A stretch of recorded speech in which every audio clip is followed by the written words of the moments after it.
नमस्कार, मैं हूँ रिया और आप देख रहे हैं न्यूज़ पीआर। दशहरा बीत चुका है और अब हम दिवाली और छठ मनाने जा रहे हैं। हम सब के लिए छठ महापर्व होता है और उस वक्त जो भी लोग बिहार से बाहर होते हैं वो बिहार ज़रूर आते हैं, चाहे कुछ भी हो जाए।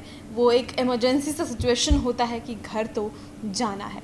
आप घर आ रहे हैं और अब घर आने से पहले नियम भी जान लीजिए, क्योंकि चूँकि हम एक ऐसे फेज़ में थे जो कि कोविड पीरियड रहा। ऐसे में कोई रिस्क नहीं लेना चाहता है बिहार सरकार, और इसको लेकर उन्होंने तैयारियां की हैं। क्या रूल्स रेगुलेशंस हैं कोविड को लेकर, ये आपको बताएंगे। तो जैसा कि हम सब जानते हैं कि भारी मात्रा में लोग जो हैं छठ के समय वापस अपने प्रदेश लौटने जा रहे हैं, तो इसको लेकर कुछ नियम हैं। नियम यह है कि दिवाली और छठ के दौरान दूसरे राज्य से बिहार आने वाले लोगों की कोरोना जांच होगी।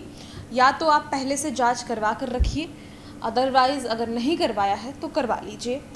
और अगर टीकाकरण नहीं हुआ है तो टीकाकरण भी होना चाहिए।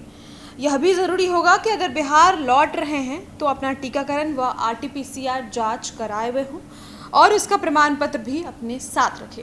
आरटीपीसीआर जांच रिपोर्ट 72 घंटे कराई गई जांच की होनी चाहिए, यानी कि अगर आपको आना है 2 दिन बाद तो 2 दिन पहले ही आप अपना जो है प्रमाण पत्र रख लेंगे, यानी कि अपना जांच करवा लेंगे, कोविड जांच, और उसके बाद आप जा सकते हैं। अगर वो 3-4 दिन पुराना हुआ तो आप ट्रैवल नहीं कर पाएंगे, वहाँ पे आपको बाधाएं आएंगी। रविवार को स्वास्थ्य विभाग की उच्च स्तरीय समीक्षा बैठक हुई थी, जिसमें मुख्यमंत्री नीतीश कुमार ने ये तमाम निर्देश दिए हैं।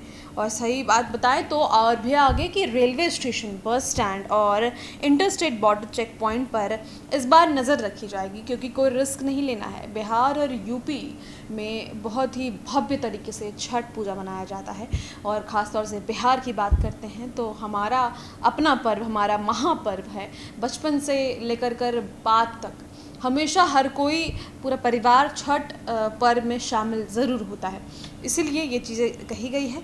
तो मुख्यमंत्री ने ये निर्देश दिया है कि रेलवे स्टेशन, बस स्टैंड और इंटरस्टेट बॉर्डर चेक पॉइंट पर बाहर से आने वाले लोग पर विशेष नज़र रखी जाए।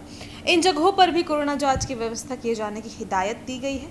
और दूसरे राज्यों से आ रहे हैं तो आपको पूरी जानकारी देनी होगी, यानी कि मुख्यमंत्री ने ये कहा है कि दूसरे राज्यों में रह रहे बिहार के लोगों को प्रचार प्रसार माध्यम से यह जानकारी दी जाए कि अगर वो बिहार आ रहे हैं तो टीकाकरण और आरटीपीसीआर जांच का प्रमाण पत्र रखें। आधार कार्ड नहीं रहने के कारण जिनका टीकाकरण नहीं हो पाया है, उनका किसी दूसरे पहचान पत्र के आधार पर टीकाकरण हो।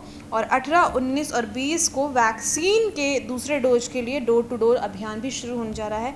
तो बेसिकली बात यही है कि चूँकि कोविड भी है और छठ भी है, तो छठ पर्व तो मन कर रहेगा। भारी संख्या में लोग चूँकि इस बार आएंगे, पिछली बार जैसे सिचुएशन नहीं है, इस बार थोड़ी छूटें हैं, तो इसको में ध्यान में रखा गया है कि आप तक ये बातें पहुंचनी चाहिए कि आपको आरटीपीसीआर जांच करवाना है। जिनके पास आधार कार्ड नहीं है, जिसकी वजह से उनका टीकाकरण नहीं हो पाया है, तो बिहार में अब ये सुविधा दी जाएगी कि दूसरे प्रमाण पत्र के आधार पर भी आपका टीकाकरण हो जाए। तो फिलहाल इस खबर में इतना ही, और भी खबरों के लिए न्यूज़ पीआर के साथ बने रहें। आप सभी को पहले से ही छठ पर्व की, दीपावली की शुभकामनाएं।